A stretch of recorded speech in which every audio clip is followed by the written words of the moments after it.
everyone, welcome to Vedantu Telugu channel. This is your master teacher for physics, Ramadevi. So ee roju class lo manamu we are going to discuss about the counseling process lo certificates ఏమేం కావాలి. ఎందుకు ముందే చెప్పేస్తున్నాము అంటే counselling process ఒకసారి start అయింది అంటే టకటక dates అన్ని వెళ్ళిపోతూ ఉంటాయి కాబట్టి అప్పుడు మీరు హడావిడిగా పరుగులు పెట్టడం కన్నా ఇప్పుడే ఏమేం సర్టిఫికెట్స్ ఉండాలి, ఎలా తెచ్చుకోవాలి, ఏంటి డీటెయిల్డ్ గా మీకు ఎక్స్ప్లెయిన్ చేస్తాను, వినండి.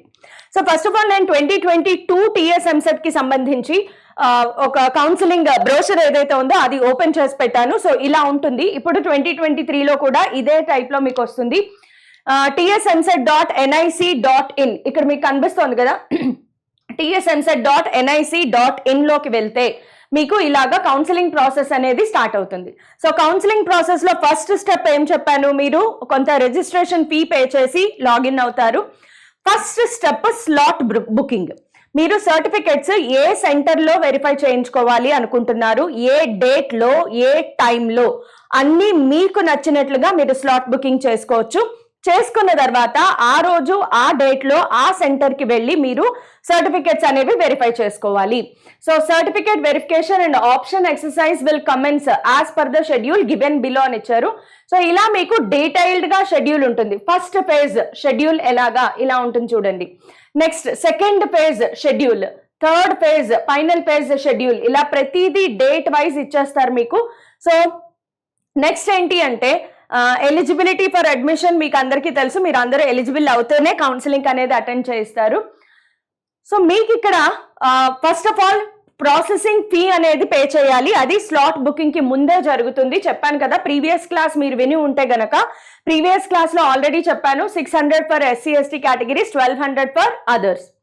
Next slot booking for certification verification. So మీరు ఫస్ట్ ఏదైతే ఫీ పేమెంట్ చేస్తారో ఆ 600, 1200 పే చేసిన తర్వాత మీకు స్లాట్ బుకింగ్ విండో అనేది ఓపెన్ అవుతుంది. ఫీజు పే చేయకపోతే స్లాట్ బుకింగ్ విండో ఓపెన్ అవ్వదు. అదే ఇక్కడ ఉంది చూడండి. సో స్లాట్ బుకింగ్ చేసుకున్న తర్వాత సో మీకు ఏమేం సర్టిఫికెట్స్ కావాలి అది మనం ఇక్కడ చూద్దాం. So certificates to be produced by the candidates at the time of certificate verification. First చూడండి, TSMSET 2023, ఇక్కడ 2022 ఉంది, బట్ మీరు TSMSET 2023 ర్యాంక్ కార్డు తీసుకెళ్తారు. ఫస్ట్ పాయింట్, ర్యాంక్ కార్డు ఉండాలి మీ దగ్గర. నెక్స్ట్ TSMSET 2023 హాల్ టికెట్ ఉండాలి కంపల్సరీగా. ఆధార్ కార్డ్, ఆధార్ కార్డులో ఖచ్చితంగా ఒక్కసారి పేరెంట్ తో కూర్చుని మీరు మీ name, address, everything, phone number అవసరం లేదు, at least name, yes name and date of birth Aadhaar కార్డులో మీ SSC 10th క్లాస్ సర్టిఫికేట్ లో రెండు ఎగ్జాక్ట్ గా మ్యాచ్ అవ్వాలి.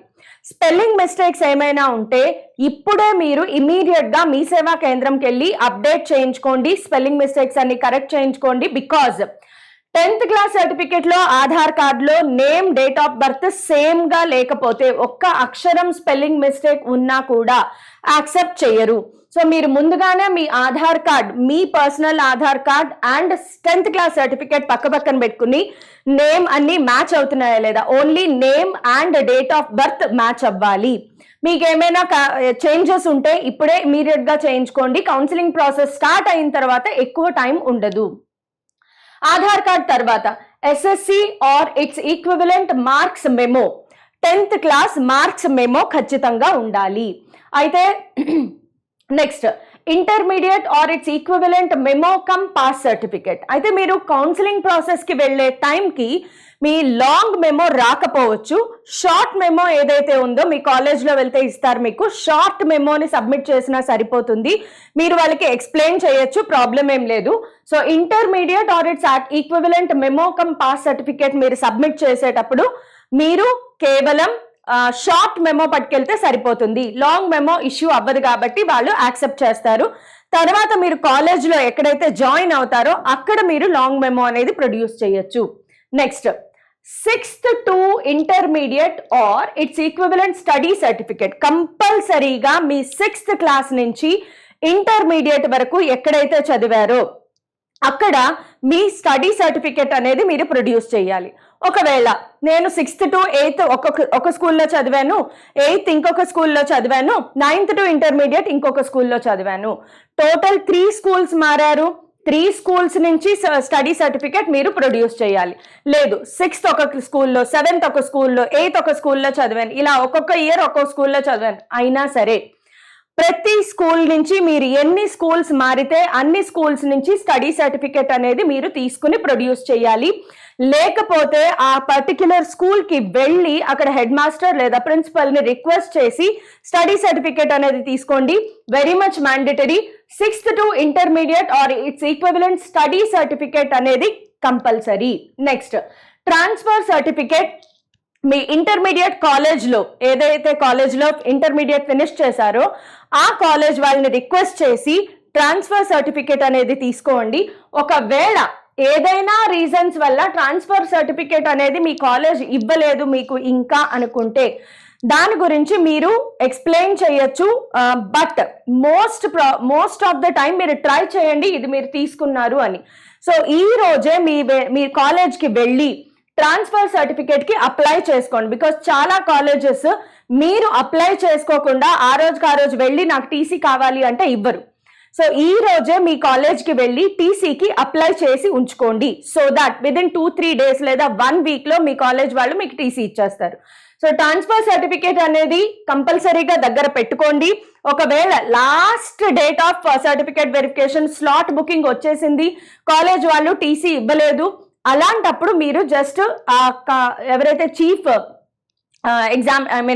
వెరిఫికేషన్ ఆఫీసర్ ఉన్నారో ఆయనకి మీరు ఎక్స్ప్లెయిన్ చేయొచ్చు, లైక్ నాకు ఇంకా టీసీ ఇవ్వలేదు కాలేజ్ వాళ్ళు అని చెప్పి. బట్ టీసీ అయితే కంపల్సరీ. మీరు ఫైనల్ గా ఏదైతే కాలేజ్లో ఇంజనీరింగ్ కాలేజ్లో జాయిన్ అవుతారో అక్కడైనా మీరు టీసీ సబ్మిట్ చేయాలి, లేదంటే మీ అడ్మిషన్ క్యాన్సిల్ అవుతుంది. కాబట్టి దీనికి అప్లై చేసుకుని ఉంచుకోండి, very important. Next income certificate issued on or after. Yes, income certificate అనేది ఖచ్చితంగా 2023 జనవరి తర్వాత తీసుకుని ఉండాలి. ఖచ్చితంగా 2023 జనవరి తర్వాత ఇష్యూ అయిన ఇన్కమ్ సర్టిఫికేట్ మాత్రమే మీకు ఈడబ్ల్యూఎస్ ఇన్కమ్ సర్టిఫికేట్ మాత్రమే వాల్యూడ్ అవుతుంది. ఓకే, సో December 30 డేట్ ఉన్నా కూడా అథారిటీ యాక్సెప్ట్ చెయ్యదు. సో ఇన్కమ్ సర్టిఫికేట్ అనేది ఖచ్చితంగా మీరు ఫస్ట్ జనవరి తర్వాత ఇష్యూ అయినది మాత్రమే తీసుకోవాలి. కానీ ఇంకా బెటర్ ఆప్షన్ ఏంటి అంటే రీసెంట్ ఇన్కమ్ సర్టిఫికేట్ అనేది చాలా ఇంపార్టెంట్. అంటే మనకి యూజువల్ గా ఎకనామిక్ ఇయర్ మార్చ్లో అయిపోతుంది కదా, ఏప్రిల్ నుంచి న్యూ ఎకనామిక్ ఇయర్ స్టార్ట్ అవుతుంది. సో ఏప్రిల్లో ఇష్యూ అయిన ఇన్కమ్ సర్టిఫికేట్ అయితే మీకు బెటర్ గా ఉంటుంది. దానికోసం ప్రయత్నం చేయండి. ఒకసారి మీ పేరెంట్స్ కి చెప్పండి ఇలాగా ఏప్రిల్లో ఇష్యూ అయింది కావాలి అని చెప్పి, వాళ్ళు ఏర్పాటు చేస్తారు. సో ఇన్కమ్ సర్టిఫికేట్ అనేది లేటెస్ట్ అయి ఉండాలి, లాస్ట్ ఇయర్ ఎప్పుడో ఇస్తే సరిపోదు. వీలైనంత వరకు ఏప్రిల్లో ఇష్యూ అయిన ఇన్కమ్ సర్టిఫికేట్ తీసుకోండి. నెక్స్ట్ ఈడబ్ల్యూఎస్ ఇన్కమ్ సర్టిఫికేట్ అనేది కేవలం ఓసీ వాళ్ళకి మాత్రమే ఉంటుంది. ఈడబ్ల్యూఎస్ ఆప్షన్ అనేది ఓసీ వాళ్ళకి మాత్రమే ఉంటుంది. సో మిగతా క్యాస్ట్ వాళ్ళు ఎవ్వరూ కూడా ఈడబ్ల్యూఎస్ సర్టిఫికేట్ అవసరం లేదు. EWS income certificate issued by tahsildar valid for the year 2022-2023. ఇది కంపల్సరీ. ఇన్కమ్ సర్టిఫికేట్ అనేది మీకు జనవరి తర్వాత తీసుకున్నా పర్లేదు, కానీ జాగ్రత్తగా వినండి. EWS certificate by OC candidate మాత్రం ఖచ్చితంగా ఏప్రిల్లో తీసుకుని ఉండాలి. ఏప్రిల్ ఆర్ మేలో మాత్రమే తీసుకున్నది, 2023 ఏప్రిల్ నుంచి తీసుకున్నది మాత్రమే వ్యాలిడ్ చేస్తారు. అది ఈడబ్ల్యూఎస్ సర్టిఫికేట్ కోసం నేను మాట్లాడుతున్నాను. Okay, next caste certificate issued by competent authority if applicable. అంటే ఓసీ వాళ్ళకి తప్ప జనరల్ కేటగిరీ తప్ప, అంటే ఓసీ వాళ్ళకి తప్ప ఎస్సీ, ఎస్టీ, బీసీ, ఏబిసిడిఈ ఈ కేటగిరీస్ అందరూ కూడా, బీసీఏ, బీసీబీ, బీసీడి, బీసీసీ వీళ్ళందరూ కూడా క్యాస్ట్ సర్టిఫికేట్ అనేది తీసుకోవాలి. సో క్యాస్ట్ సర్టిఫికేట్ కూడా రెన్యువల్ చేయించుకోండి, లేటెస్ట్ క్యాస్ట్ సర్టిఫికేట్ ఉండాలి. ఇక్కడ కొంచెం కన్ఫ్యూజ్ అవ్వకుండా వినండి. బీసీఏ, బీసీడి వీళ్ళు ఎవరైతే ఉన్నారో వీళ్ళు బీసీ సర్టిఫికేట్ స్టేట్ వైజ్ ఒకటి ఉంటుంది, అలాగే సెంట్రల్ వైజ్ ఒకటి ఉంటుంది. సో మీరు స్టేట్ వైజ్ ఇష్యూ అయిన సర్టిఫికేట్ మాత్రమే తీసుకోవాలి, అంటే కేటగిరీ వైజ్. బీసీఏ వాళ్ళకి బీసీఏ సర్టిఫికేటే ఉండాలి, బీసీబీ వాళ్ళకి బీసీబీ సర్టిఫికేటే ఉండాలి. సో ఇది కొంచెం, అంతేగాని ఓబీసీ సర్టిఫికేట్ సెంట్రల్లో ఏదైతే ఇస్తారో అది పనికిరాదు ఎంసెట్ కౌన్సిలింగ్ కి. సో జాగ్రత్తగా విన్నారా? బీసీ కేటగిరీ వాళ్ళు స్టేట్ వైజ్ ఇష్యూ అయ్యే క్యాస్ట్ సర్టిఫికేటే తీసుకోవాలి. ఒకవేళ మా దగ్గర లేదు అనుకుంటే దగ్గరలో ఉన్న మీ సేవా కేంద్రానికి వెళ్ళండి, వాళ్ళు ఖచ్చితంగా మీకు చేసిస్తారు. ఇవన్నీ ముందే చెప్తున్నాను సో దట్ మీరు రెడీ చేసి పెట్టుకుంటారు అని చెప్పి. సో అర్థమైంది కదా?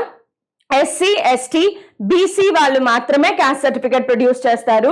జనరల్ కేటగిరీ ఓసీ వాళ్ళు ప్రొడ్యూస్ చేయక్కర్లేదు. బీసీ వాళ్ళు OBC certificate central wise issue చేసేది కాదు, మీకు స్టేట్ వైజ్ ఇష్యూ చేసే సర్టిఫికేట్ మాత్రం మీరు పట్టుకెళ్ళాలి.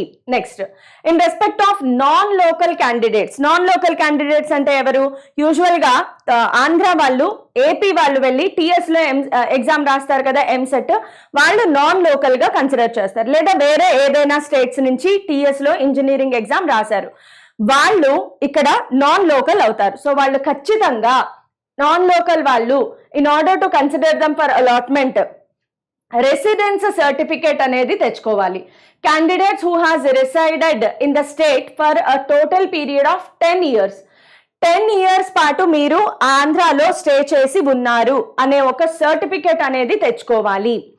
లేదు నా parents state employee, Andhra state employee అయ్యారు, నా parents state employee, state government employee అయితే గనక వాళ్ళు స్టేట్ గవర్నమెంట్ లేదా సెంట్రల్ గవర్నమెంట్ లేదా పబ్లిక్ సెక్టర్, ఏదైనా public sector, local bodies, universities and similar quasi public institutions within the time of applying for EAMCET can be apply చేయొచ్చు. దీని meaning ఏంటి అంటే వాళ్ళు లైక్ స్టేట్ గవర్నమెంట్ లో కానీ సెంట్రల్ గవర్నమెంట్ లో కానీ ఏదైనా యూనివర్సిటీస్ లో కానీ మా పేరెంట్స్ పనిచేస్తున్నారు, recognized Andhra Pradesh state government recognize చేసిన ఒక అనుబంధ సంస్థలో మా పేరెంట్స్ పనిచేస్తున్నారు అనుకుంటే ఆ సంస్థ ఇష్యూ చేసే సర్టిఫికేట్ ని కూడా లోకల్ సర్టిఫికేట్ గా మీకు కన్సిడర్ చేస్తారు, రెసిడెన్స్ సర్టిఫికేట్ గా కన్సిడర్ చేస్తారు.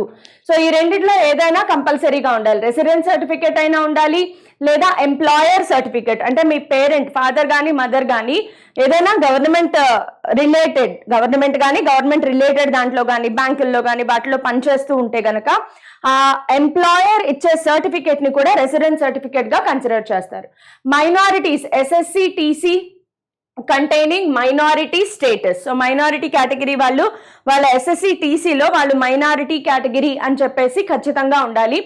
ఇంకా మిగతా వాళ్ళు అంటే స్పెషల్ కోటా వాళ్ళు ఉంటారు కదా, పిహెచ్సి కానీ సిఏపి కానీ NCC, sports category, Anglo Indians, వీళ్ళందరూ కూడా ఖచ్చితంగా వాళ్ళ రిప్రజెంటేటివ్, అంటే ఫర్ ఎగ్జాంపుల్ ఒక పిహెచ్సి క్యాండిడేట్ ఉన్నారు, సో విజువల్లీ హ్యాండిక్యాప్డా, హియరింగ్ ఇంపైర్డా, వాళ్ళకి ఏది హ్యాండిక్యాప్డ్ ఉన్నారో ఆ certificate issued by district medical board, ఆ డిస్ట్రిక్ట్ మెడికల్ బోర్డ్ ఇష్యూ చేసిన సర్టిఫికేట్ కంపల్సరీగా ఉండాలి, అది కూడా లేటెస్ట్ ఉండాలి. Next, children of armed forces, ఎవరైతే ఆర్మీ వాళ్ళ పిల్లలు ఉంటారో వాళ్ళు వాళ్ళ పేరెంట్ యొక్క, అంటే వాళ్ళకి 2% ఉంటుంది reservation. So children of armed persons అంటే ఎవరెవరు?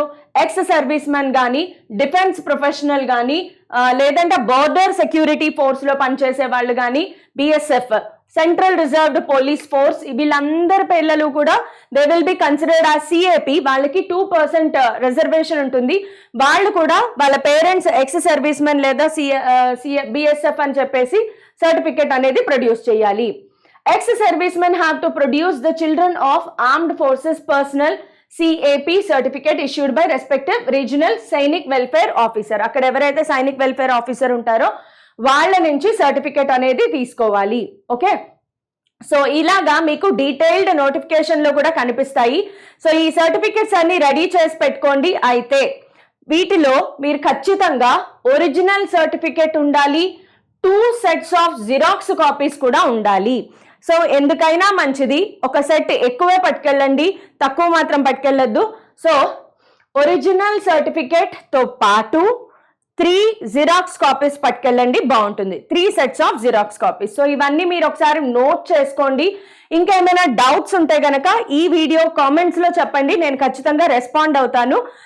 బట్ సర్టిఫికెట్స్ అనేవి ముందే రెడీ చేసి పెట్టుకోవడం మాత్రం మర్చిపోవద్దు, అది చాలా ఇంపార్టెంట్. లాస్ట్ మినిట్ లో హడావిడిలో పరిగెడుతూ స్లాట్ బుకింగ్ దగ్గరికి వెళ్ళిన తర్వాత హెల్ప్ లైన్ సెంటర్ లో అయ్యో ఇది లేదు అది లేదు అంటే మిమ్మల్ని వెనక్కి పంపించేస్తారు, అక్కడ మీ ప్రాసెస్ పూర్తి అవ్వదు. సో ఇలాంటి హ్యాపజార్డ్ గా కంగారులో స్ట్రెస్ లో మనము ఉండడం కన్నా ముందే అన్ని రెడీ చేసి పెట్టుకోండి, చాలా రిలాక్స్డ్ గా ప్రాసెస్ అంతా జరిగిపోతుంది. కౌన్సిలింగ్ ప్రాసెస్ లో ఇంకా నెక్స్ట్ స్టెప్ వెబ్ ఆప్షన్స్ ఏదైతే ఉందో, వెబ్ ఆప్షన్స్ ఎలా పెట్టుకోవాలి అనేది ఒకసారి కౌన్సిలింగ్ ప్రాసెస్ స్టార్ట్ అయిన తర్వాత step by step complete detailed information Vedantu Telugu channel మీకు ఇస్తుంది. So stay tune. Thank you all.